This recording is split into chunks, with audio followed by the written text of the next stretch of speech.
LexTalk World Talk Show presented by ClickAway Creators. Today, we have Mr. Udayan Jain with us.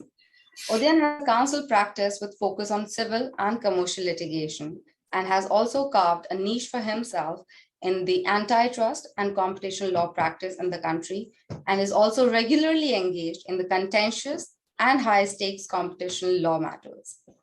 He has been involved in the cases that have resulted in landmark judgments with high precedential value, and also regularly appears before Supreme Court of India, Delhi High Court, NCLAT, and Competition Commission of India.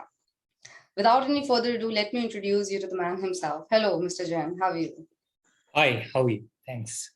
I am great. Thank you. Thank you for asking. It's a pleasure to have you with us today, Mr. Jain. And please throw light on your journey as a legal professional so far, how it has been. Thank you. Thanks a lot. Pleasure is also mine. I started my career in 2002, and I have started my practice in Delhi itself. I was fortunate to start my practice at Delhi High Court, and I was fortunate also with finding the right set of seniors for myself who were very patient and who took great interest in growth of my career. So I got very lucky and had opportunities to start arguing cases right from the onset. For first 2 years, I was with a senior in Delhi High Court, Mr. Anil Gupta. Then I started my own practice. And while I was doing my own practice, I was fortunate to join chamber of Mr. A.N. Haksar, senior advocate. And that opened up the area of competition law for me. And since then, I've been involved in MRTP and competition law cases and other commercial litigation as well. So I was fortunate to have had the right chamber and right set of seniors. Thank you so much, Mr. Jain. Now, you have the experience of over 17, 18 years, if I'm not wrong, right? Yeah, I'll be completing 20 years in August this year. Wow, that's amazing. I'm just giving you a heads up that this is the most unfair question that I'll be asking you. But we would really love to know about a complex legal issue, like anything that just stayed with you, any one case that you would like to discuss, and the complexities around it. Thank you for asking that. I'm sure most of the lawyers want to talk about the complex issues that they've dealt with. I was very fortunate to have dealt with, at the very early stage of my career, with one of the leading cases in the competition law on abuse of dominance. So I'll talk about that to start with. It was a case relating to stock exchange markets. And in 2009, SEBI had opened up a segment for currency derivatives.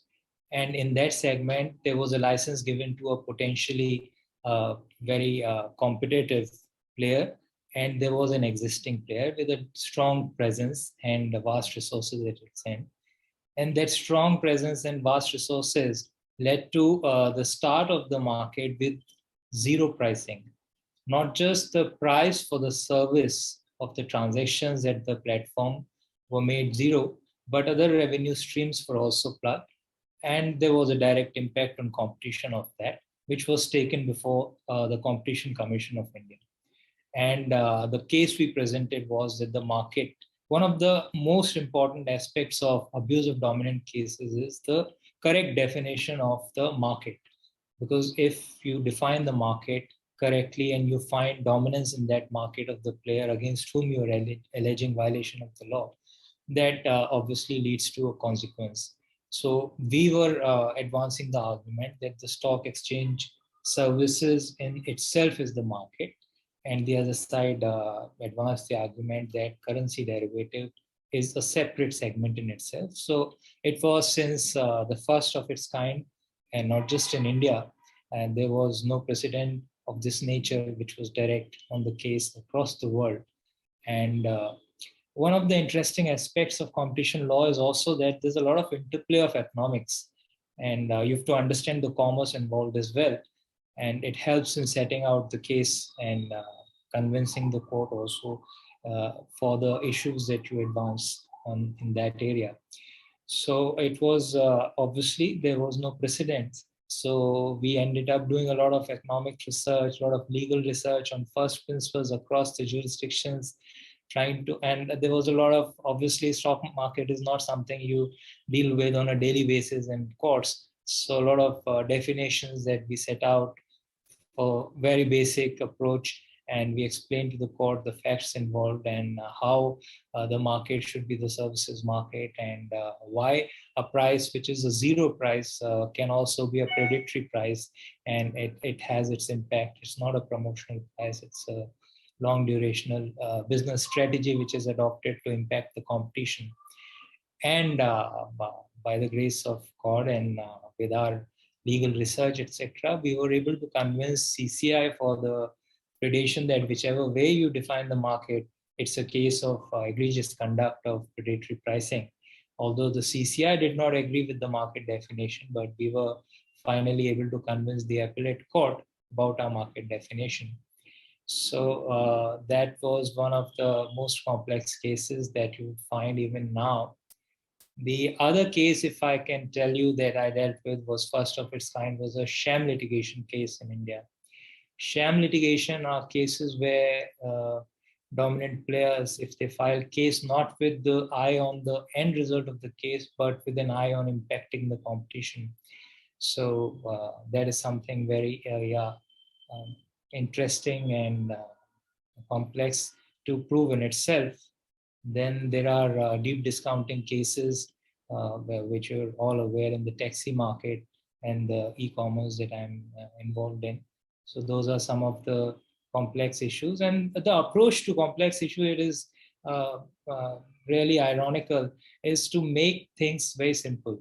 If you can break down the facts involved and simplify the whole thing and bring out the issues which you want a decision on, and then apply the law and the economic research that you've done to convince the court in your favor, is something which I have always adopted to deal with the complexities. Thank you so much, Mr. Jain, for sharing your experience with us.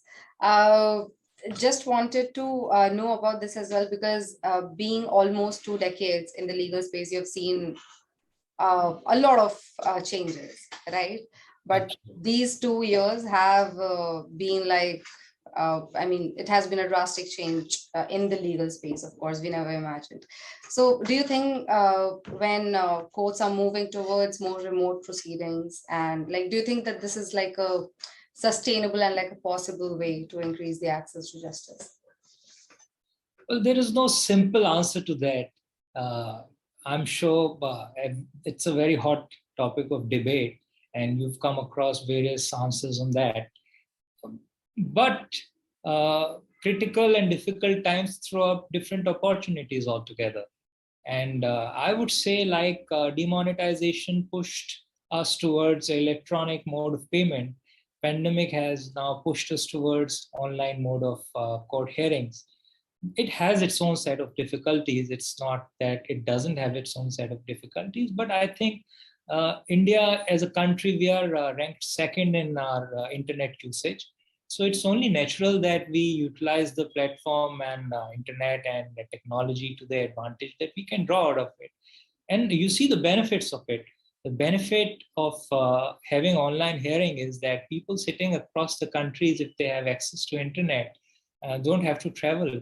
And Supreme Court saw on regular basis people from South India and Northeast arguing cases which otherwise they would have had to travel. And the online filing in itself, you can imagine sitting in your own office, scanning your files and sending to the court and getting a list of objections and rectifying those. So it has its own benefits. But obviously there are difficulties, and there'll be certain creases which you have to iron out, but you have to finally adapt to it, I think, and accept it and create awareness around it. And if there are difficulties, help people, like Supreme Court have set up 2-3 rooms where people who do not have access to internet and the media, they can go there and do their online hearings. And High Court also has it. So systems like those can be set in place across the country. And you can, by creating awareness, also create access. So if we are open to it and we accept the change, it's not easy to accept changes also. So we can tap it to the best advantage that we can utilize it for. It's not that we'll do away with the physical hearings altogether. There'll be a set of cases which would obviously require you to be physically in court. The other difficulty which I foresee is for students and interns and junior lawyers who would otherwise have access to courts to go to court and learn the court craft from the leading lawyers of the day. But that can also, I think, be worked out if you create a registration process where those people who want to just learn and access the courtroom, they can get access. So there are both things, but I think it's here to stay. Maybe we can identify a kind of cases that we can deal with online and kind of cases that require physical hearing. So as I said, you have to identify problem areas and move on. Thank you. Thank you so much for putting your answer like so beautifully. Uh, just like having said that, having talked about access to justice, like how do you rate the current legal system drive towards the encouragement towards the access to justice? Also, is there like a tangible movement in closing the justice gap? Well, as you said, there are gaps. So gaps need to be filled up. There are also efforts which are being put in place, like mediation centers have been set up by courts across the country, across all courts. The Supreme Court has its own mediation center, high courts have their own mediation centers. Mediation centers are a very good way of alternate dispute resolution mechanism. In fact, I have also had the advantage of getting a lot of my pending issues resolved in mediation. So, and in commercial cases, in fact, mediation has been made compulsory. So, there are efforts being put in place, but one of the most important points of gapping that, bridge that is there in access to justice is also creation of awareness.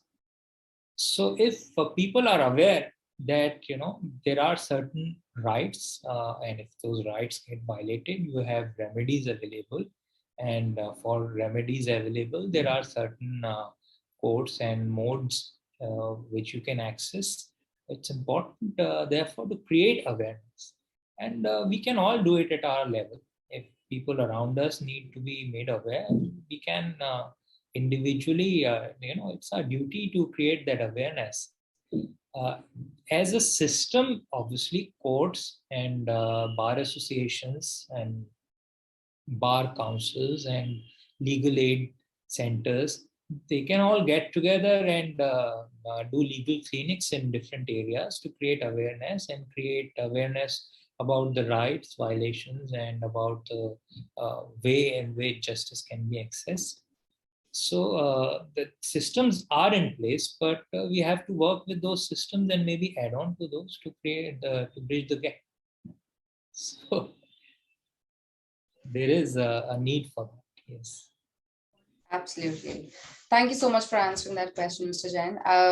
Now, when you've already talked about technology, I would really like to know what are the mostly common used tools for you. Well, everyone now is using Zoom, Cisco WebEx, and all these platforms. For lawyers, additionally, we've been for quite some time using online research softwares like SEC, Legal Eagle. And then for our court hearing management, we have Google Calendar, Calendly, and for reading up on our daily legal developments, we have websites like Legit Quest, Live Law, and there are other magazines as well. So those are the kind of things that we are all using these days. and everyone is using iPad and tablets, etc. So there are old schools like me, which will take time to adapt to working on iPad and not the physical files, But that's because amazing. I mean, I see, really experienced people. I mean, being like a techie now, like they absolutely. have accustomed to this so beautifully. It's commendable. It Seriously. is. It is. In fact, you see, in cases that, like competition law cases, there are large volume of files that you deal with, and to carry those files around with you, if you're traveling from office to home, is in itself a difficult task. And if you have everything scanned on your computer and can access it through your OneDrive, so it makes things easier. So therefore, as I said, it's a change, and if we are open to it and adapt to it, it's beneficial change to a large extent. And for those who have difficulties, you can always have the other option open. So maybe, yeah, hybrid way is the way on now. So, thank you so much, Mr. Jain, for sharing your knowledge and views on different things that are trending in the legal space. Uh, Sadly, we have come to an end of this conversation, but before I let you go, just wanted to ask one last question. Like, how do you manage your time? Like, how do you ensure that you're making the most of your time as a lawyer? Because now technology is, of course, has helped us to manage things well, but we would really like to know what works for you. Time management has been a problematic area for a lot of people. But the easiest thing that you can do, I think, is to know what are the tasks that require your immediate attention, and create a list of the things that you need to get done priority wise, top priority, and then what after that. If you have a bird's eye view of what needs to be done, then at the back of your mind, you know what you have to do to manage your time to finish what you have to finish. uh, that is one way of managing time. And of course, as you said, technology has helped us. You don't have to travel for your meetings. We're doing this interview sitting at different places, so we use the make the best use of technology. So that's how we have to manage our time. Thank you so much, Mr. Jain, for sharing great insights on all the topics that we have talked about today. It was amazing. It was a pleasure having you, and I'm really looking forward to some more conversations like these where we can talk about other trending topics in the legal space as well. For our viewers, if you like this chat with Mr. Jain, please like and share this video, and do not forget to subscribe to ClickAway Creators YouTube channel to appreciate what we do. And you have more coming from industry legal leaders like Mr. Jain. Thank you so much. Thank you so much, Mr. Jain. Thanks, LexTalk, for having me. Thanks for the conversation. Thank you. Thank you. Thank you so much. This is Bharti for LexTalk signing off. Take care.